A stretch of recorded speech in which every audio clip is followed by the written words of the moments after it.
Rykiel, and this is my fall 2016 suggestions designer. Not going to waste a lot of time. Let's get right into it. First up is an honorable mention. This is Rykiel Hommne Gray by Sonia Rykiel. All right, and I've had this one for about 2-3 months. This is truly not a fragrance you wear deep into the fall, but it's a fragrance. I think it's perfect for the beginning of fall when it's still like in the 60s, because it's a softer fragrance. You've got some anise, you've got some yuzu, you've got some green apple, you've got a little bit of cinnamon. It's a green kind of spicy fragrance. It almost smells like it's got some cardamom in it, but it doesn't. I think this is a highly slept on fragrance. It's a really nice composition. I'm going to say it was released in 2013.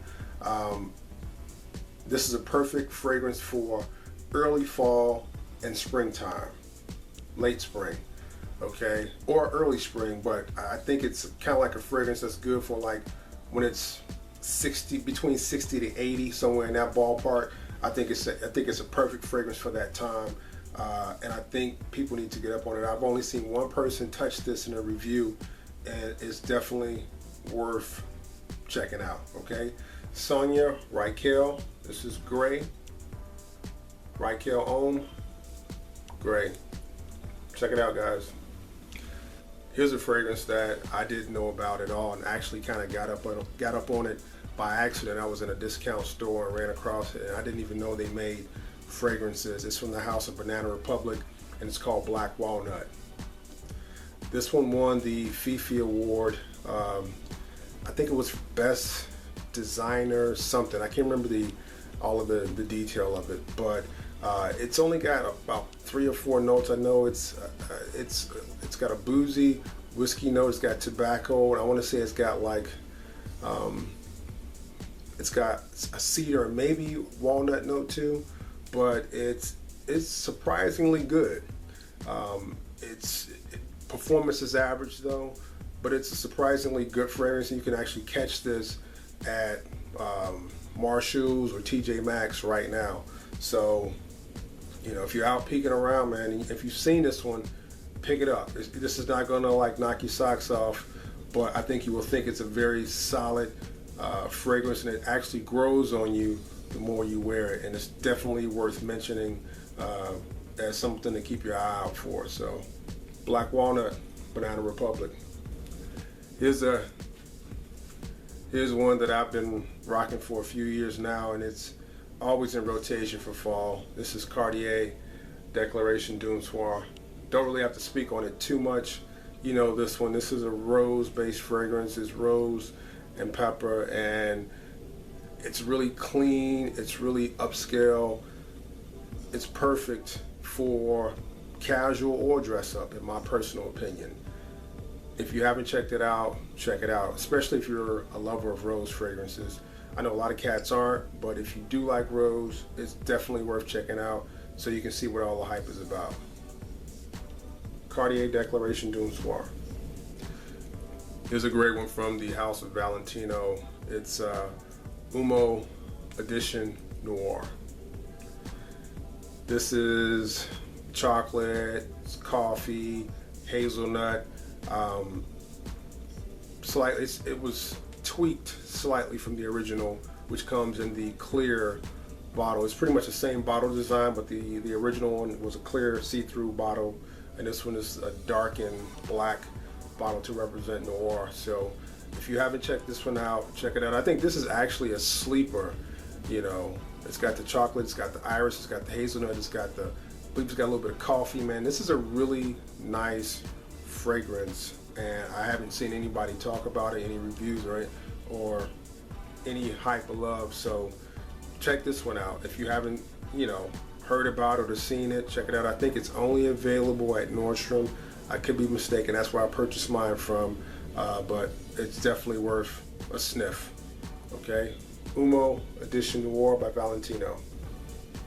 Here's one of my favorites from the house, Pal Zileri, Viaggio di Africa.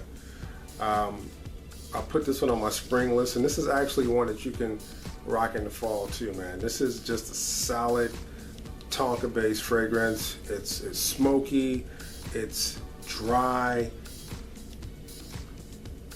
It's gotten some hype. It's gotten a little bit of hype in the fragrance community, and I think it's well deserved.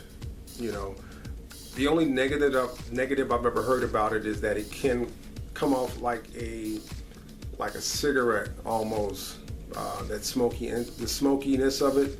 I don't really get that, but I think it all depends on your body chemistry. Maybe, you know, you could push it in that direction depending upon, you know, how your skin is, but I don't really get that. I do get a smokiness when I wear it.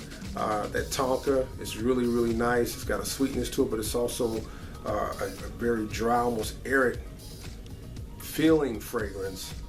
But it's definitely worth checking out, and I recommend this one.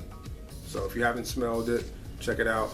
Viaggio di Africa Pal Zileri. Here's one that I'm kind of late to the party on, but I picked it up over the summer, and it's a really nice fragrance, and I'm happy to have it in my collection.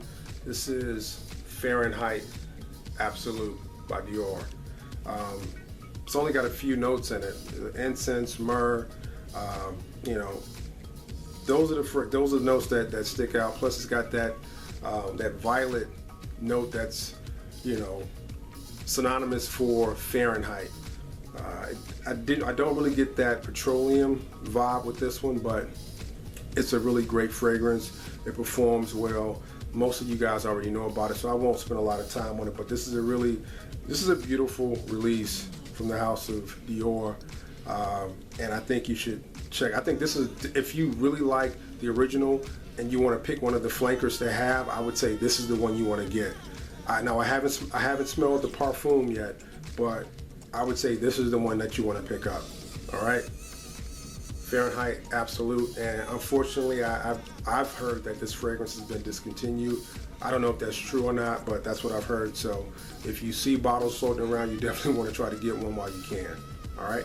Here's another boozy fragrance from the collection that I think is actually a very, very good release that you can get at a very good price point, and it's Bentley Intense for men. I don't know if you can see that. This is a really nice boozy, woodsy fragrance, and I've got my bottle, I want to say, in the $30 to $40 range. I think it's a great price for the quality of the fragrance, for the quality of the bottle. I mean, the presentation on this one is really, really nice. I mean, all the way around, sprayer, the top.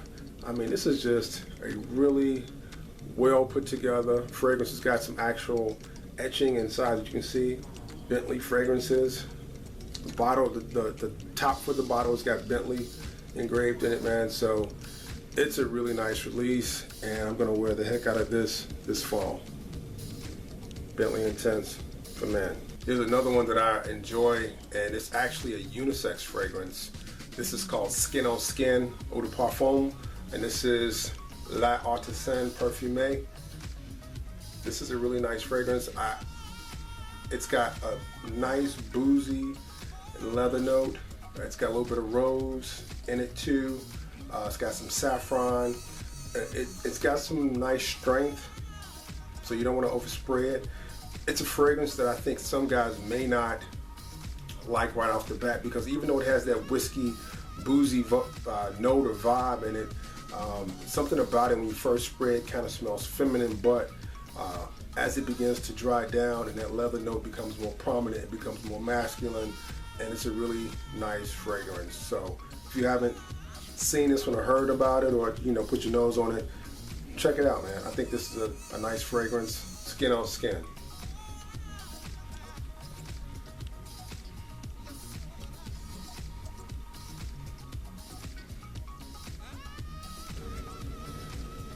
Only two more to go, and this one right here is one of my favorites of the newer designer releases from like the last 5 to 10 years. I don't see a lot of people talk about it, but I've seen reviews on it, but I don't see it get a lot of hype like I think it deserves. And this one is from the house of Jean Paul Gaultier. This is Kokorico. This to me is a great fragrance. It's got kind of a strange opening, so I think that is the reason why it doesn't get the love I think it deserves. I mean, it's got a fig leaf, like a freshly cut fig leaf. It's not sweet, it's a very green opening. But once that leaves, man, it gets to this chocolatey, this dry chocolatey, almost like cookies vibe. And I think it's perfect for the fall. It's not overly sweet. It's a dry sweet, but it's a sweet that people, you know, recognizing for my body chemistry, this fragrance really shines. So I actually went and bought a second bottle. So I've got 2 bottles of this just in case. I don't know if it's discontinued or anything like that. I mean, you can find it easily online, but it's a really nice one, and I think you should check it out if you haven't done so already. Kokorico, Jean Paul Gaultier. All right, guys, that I really enjoy, and I have yet to see anyone do a review on this fragrance. It is Platinum Edition John Varvatos. This is an incense-based fragrance. It's got a little bit of citrus in the opening, a little leather, but it's mostly incense. I really enjoy it. I know the John Varvatos, you know, house of fragrances is notorious for having poor performance. This particular fragrance for me gives me average performance. It's like 5 to 6 hours, but it's a really nice fragrance, and I bought a backup bottle just because I enjoy it that much. Try it out. I've had a few people try it out based upon my full review of the fragrance. Some people like it, some people don't, but as I always state, this is a fragrance for the trendsetter, in my opinion. This is a forward cologne for a designer release. You know, in my humble, honest opinion, I don't think this is going to be one that's going to grab everybody, that, you know, mainstream wise, and make everybody, you know, take notice and want to go pick it up. It's one for a certain type of person, and I really enjoy it, and I recommend this one highly. John Varvatos Platinum Edition. Okay, those are my fragrances for fall 2016. Tell me what you think. You know, comment, like, subscribe, share. I really appreciate you guys taking the time to check out my video. Peace.